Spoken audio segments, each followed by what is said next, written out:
Non, le multitâche ne vous rend pas plus productif, il augmente surtout votre charge mentale. Et très souvent, moi qui ai de multiples projets, on me demande comment je fais pour être multitâche. Or, tout ce que je le fais sans faire du multitâche. Et ça, c'est très important. Et on va voir dans cet épisode pourquoi il faut absolument éviter le multitâche et comment on peut y remédier. C'est parti. Mais ce que je vous propose avant d'écouter ce qui va suivre, c'est de vous abonner au podcast OBT sur votre plateforme favorite et de lui mettre 5 étoiles si nos épisodes vous plaisent. Ça nous aidera énormément dans l'algorithme. Merci à vous. Bienvenue dans OBT. Ici, avec Pascal, on prend la productivité à contre-courant. Pas de leçon de morale. On discute, on partage nos méthodes, nos galères aussi. Et surtout, on dézingue la culpabilité que vous balancent tous les gourous du « fais plus dors moins ». Le but, que vous passiez un bon moment et que vous ayez envie de passer à l'action tranquillement, à votre rythme. C'est super bien présenté, Kev. Et ce que je vous propose, c'est qu'on attaque tout de suite. Bienvenue dans ce nouvel épisode de OBT, un épisode court, et je suis très heureux de vous retrouver. Alors non, le multitâche ne vous rend pas plus productif, il augmente surtout votre charge mentale, parce qu'il y a des choses à éviter absolument quand on veut gérer son temps.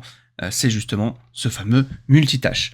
Vous savez, ce moment où en fait vous allez répondre à un mail pendant une visio, tout en regardant une notification Slack, et en pensant déjà à la to-do de demain. Bref, sur le papier, vous avez l'impression d'être productif. Et en réalité, vous venez d'entrer dans un chaos cognitif. Et les problématiques, elles sont nombreuses. Parce qu'il y a une perte de concentration, il y a des erreurs fréquentes, il y a une fatigue mentale, il y a une impression constante de ne jamais vraiment terminer une tâche, et pire encore, à force de tout faire en même temps, vous n'allez plus vraiment rien faire de bien. Et puis il y a aussi ce qu'on appelle le multitâche d'interruption. On va moins en parler dans cet épisode, mais c'est, par exemple, quand vous travaillez à domicile ou au bureau, il y a des distractions qui sont inévitables. Le téléphone qui sonne, un collègue qui passe pour discuter avec vous, ou même une notification dans votre smartphone. Tout ça, ça peut briser votre état de concentration intense. Et restez bien jusqu'à la fin, parce qu'il y a une petite astuce qui peut vous surprendre. Alors pourquoi on ne fait pas de multitâche ? Tout simplement parce que notre cerveau, il n'est pas fait pour faire plusieurs choses à la fois. Il en donne l'illusion de le faire, mais en réalité, il bascule d'une tâche à l'autre en permanence. Vraiment comme une balle de tennis ou une balle de ping-pong, si vous voulez encore plus rapidement. Et chaque changement de focus coûte très cher, parce qu'il y a environ 20 à 25% d'efficacité en moins selon les recherches en neurosciences cognitives. C'est ce qu'on appelle le coût de la communication attentionnelle. En gros, ça veut dire quoi ? C'est-à-dire que plus vous allez passer d'une tâche à une autre, plus vous allez vous épuiser, plus vous allez perdre du temps, et moins vous allez avancer. Et là, vous allez me dire, ouais mais regarde Pascal, quand je conduis, je suis capable d'écouter la radio, de parler avec la personne qui est à côté de moi, tout en allant à mon bureau. Oui, parce que en fait, dans les étapes de l'apprentissage, vous êtes dans le compétent inconscient, c'est-à-dire que vous n'êtes plus conscient que vous êtes compétent, et c'est des tâches qui sont automatisées. Ok ? Donc, il faut bien distinguer ça. Ensuite, il y a ce qu'on appelle aussi les effets du context switching. Le terme psychologique pour le changement constant entre les différentes tâches, c'est ce fameux context switching. Imaginez vraiment, c'est comme si on faisait un changement de chaîne mentale. Chaque fois que vous passez d'une chaîne à une autre, vous ne faites pas que changer d'activité. Vous réinitialisez également l'attention et la concentration de votre cerveau. Et ce process, ça peut être très coûteux en termes de productivité. Il y a une étude qui a été publiée qui dit qu'environ 82% des tâches interrompues sont reprises le même jour. C'est une étude de l'association for Computing Machinery. Et en même temps, ce qu'il faut savoir, et retenez-le bien, parce qu'il faut en moyenne 23 minutes et 15 secondes pour retrouver sa concentration après une interruption. Donc, c'est-à-dire qu'il y a près de 30 minutes qui sont perdues à chaque coup d'œil sur une notification Instagram, une notification mail, etc., sur une tâche non essentielle, sur une conversation à la machine à café. Ce délai inclut non seulement le temps nécessaire pour revenir à la tâche initiale, mais aussi le lag de reprise, c'est-à-dire ce temps mental nécessaire pour se reconcentrer pleinement. C'est pour ça que le multitâche est vraiment déconseillé. Et là, on va rentrer après dans une suggestion, c'est de faire des pauses intentionnelles. On reviendra dans un épisode plus en détail, mais perdre du temps à cause des interruptions ne doit pas nous faire oublier non plus l'importance des pauses intentionnelles. Et en fait, prendre des micro-pauses de moins de 10 minutes peut vraiment réduire la fatigue et augmenter la vitalité. C'est donc crucial de distinguer entre les interruptions involontaires et les pauses bien méritées. Mais ça, je vous ai dit, on en reparlera. Alors, maintenant, je vais vous donner des exemples.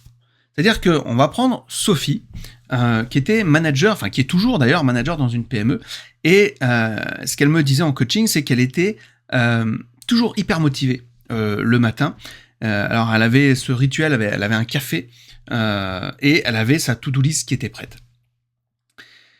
Et en gros, aux alentours des 9h, 9h15, elle démarrait régulièrement des rapports, c'était le mardi, elle avait des rapports à faire.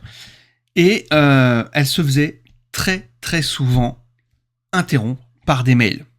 C'est-à-dire que le mail arrivait et elle prenait le temps de répondre, etc. Et parfois, quand on se lance dans une activité comme un rapport qui demande de la concentration, du focus, c'est beaucoup plus efficace de couper toutes ces notifications. Mail, téléphone, peu importe.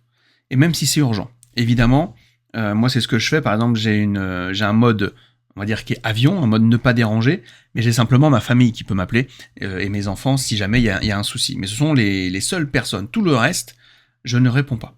C'est exactement comme si j'étais en formation, je peux pas répondre à mon téléphone.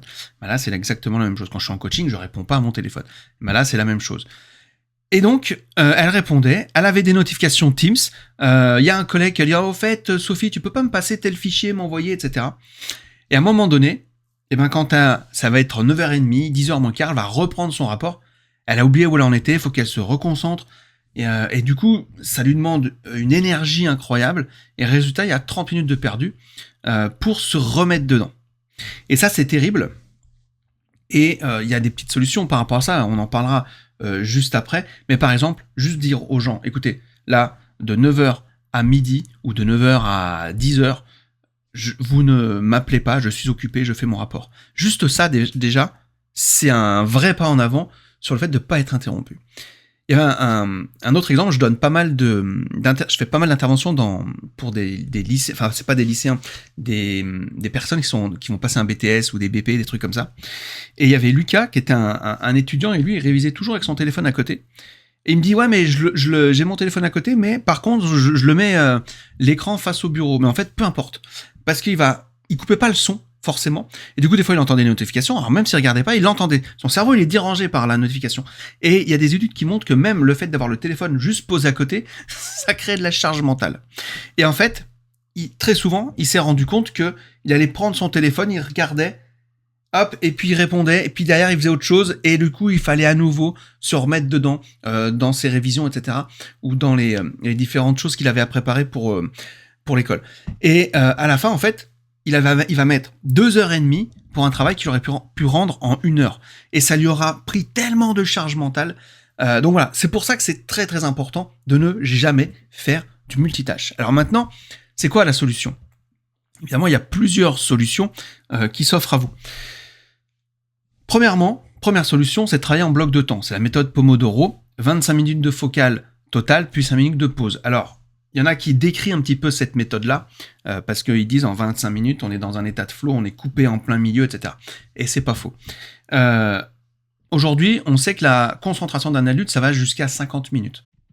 Alors ici, je précise également que les dernières recherches en neurosciences nous indiquent que le cerveau il tient 90 à 120 minutes en hyperfocus pour se dire ok, on va pas faire des blocs de 25 minutes, mais plutôt de 50, 90, 120 minutes. Ça va vraiment dépendre, je pense, de l'activité et évidemment de chacun. On sait que jusqu'à 50 minutes, on a de l'attention. Au-delà, ça décline, mais quand on est en hyper-focus, il y a donc ces 90 à 120 minutes. Et puis, évidemment, si vous êtes TDAH, c'est un peu plus compliqué. Ça fonctionne plutôt à la dopamine. Donc, il faut identifier les pics de dopamine énergétique naturelle, etc. Donc voilà. Mais là, je parle, on va dire, de façon générale. Moi, ce que je conseille de faire, c'est des plages de 50 minutes et 10 minutes de pause. Des pauses attentionnelles, ce qu'on disait au début de l'épisode. Pourquoi ? Parce que comme ça permet vraiment d'avancer. Mais vous allez voir que, par exemple, moi, des fois, je dois faire ma compta. Ma compta, c'est vraiment... c'est la plaie de faire ma compta, vraiment. Et je suis content de faire des 25 minutes. Je fais 25 minutes de compta pause, je reviens à 25 minutes de compta. Si je fais 50 minutes de compta, je pète un câble. Donc voilà, donc ça dépend aussi de l'activité que vous allez faire. Mais moi, je vous conseille de faire 50 minutes. Il y en a qui sont capables de tenir 1 heure, 1 heure et quart. Alors, on est tous capables de tenir 3 heures, quelque part. Mais en vrai, l'énergie de notre cerveau, elle sera beaucoup moins efficace à la fin, sauf si on est dans un vrai état de flow, où là, on voit vraiment pas passer le temps, mais c'est pas non plus facile de se mettre dans cet état-là. Donc, voilà, moi, je vous conseille vraiment de travailler en bloc de temps, 25 minutes, 50 minutes, grand max 60. Et puis ensuite, vous êtes focus uniquement là-dessus. Et quand vous avez fini votre tâche, vous en repassez à une autre. Petite pause pub, si vous voulez aller plus loin, il y a notre formation, le système Timer avec Kevin. C'est la formation qu'il vous faut si vous voulez qu'on vous accompagne à mettre en place des actions concrètes et adaptées à votre réalité de vie. Dedans, on vous fait prendre conscience de votre relation au temps et de comment y faire face pour retrouver enfin de la sérénité et du temps avec vos proches. Donc pensez à faire un petit tour sur le lien autour de cet épisode. Allez, on reprend. Deuxième solution qui est encore plus simple, c'est vraiment d'éteindre les distractions. Email, notifications, les réseaux, tout doit disparaître pendant que vous travaillez profondément. C'est hyper important. Et c'est pas compliqué à faire, c'est un bouton et vous coupez tout. Et encore plus, il faut que le téléphone, si vous avez beaucoup de notifications vers le téléphone, il faut que votre téléphone, il soit hors de portée. S'il est hors de portée, vous êtes tranquille. S'il est juste à côté de vous, vous allez toujours être tenté. Donc c'est pour ça, le téléphone hors de portée. Ça, c'est pas compliqué à faire. Vous voyez, c'est une action qui est très facile. Vous pouvez essayer tout de suite de le faire. Troisième chose, planifiez vos interruptions. Si vous travaillez en équipe, définissez des créneaux précis pour les échanges. Dites voilà, là, je suis pas dispo. Par contre, on se voit à telle heure. Ok ? Ça, c'est très important. Quatrième chose, priorisez chaque jour 3 tâches majeures. Celles qui comptent vraiment. Et le reste, vous allez voir, ça peut vraiment attendre. Cinquième chose, apprendre à dire non. En tout cas, pas maintenant. La vraie productivité, c'est aussi savoir protéger son attention. Donc, si vous discutez avec les personnes, dites voilà, je vais rentrer dans un focus, dans un deep work, ce qu'on appelle le deep work. Donc, vous n'allez pas me déranger, même si la personne dit ah mais non, là, je peux pas. Je dis non, je suis occupé. Non, j'ai prévu de faire ça. On peut se voir tout à l'heure. Vous donnez une alternative. Ok, et ça, ce sont ces 5 choses. Travailler en bloc de temps, fermer les distractions, planifier vos interruptions, prioriser chaque jour 3 tâches majeures et apprendre à dire non, en tout cas pas tout de suite. Ça va vous aider vraiment à gérer votre focus et à être beaucoup plus productif. Faire une seule chose à la fois, mais faites-la à fond. Et l'astuce qui peut vous surprendre, ce que je vous parlais en début d'épisode, c'est qu'on peut faire du multitâche en fait sans importance. C'est-à-dire qu'avant de vous lancer dans un mode de focus total, pour activer votre cerveau, vous allez pouvoir faire, par exemple, du ménage, puis de la vaisselle, trier le linge. Alors là, je vous donne des tâches domestiques, mais c'est pour que ce soit bien plus parlant. Et là, votre cerveau, du coup, il fait un peu du multitâche, parce que vous allez faire ça, vous allez prendre ça, vous allez penser à ça et tout. Mais c'est dans des tâches qui sont secondaires, entre guillemets, par rapport au focus que vous allez faire. Et une fois que vous avez terminé ça, ça peut avoir la possibilité de mettre votre cerveau en appétit pour aller dans le mode focus. Pour terminer, et pour conclure l'épisode, le multitâche, ça me fait penser à un proverbe qui dit « Celui qui chasse 2 lièvres à la fois, n'en attrape aucun ». Et je crois que c'est vraiment vrai. Alors, si vous voulez vraiment gagner du temps, commencez par faire moins de choses, mais mieux. Et vous allez voir que derrière, votre cerveau, il vous dira « Merci ». Quant à moi, tous ceux qui pensent que je fais du multitâche parce que j'ai des multiples projets, non, je me focus sur chaque projet à la fois, sur chaque tâche, sur chaque action.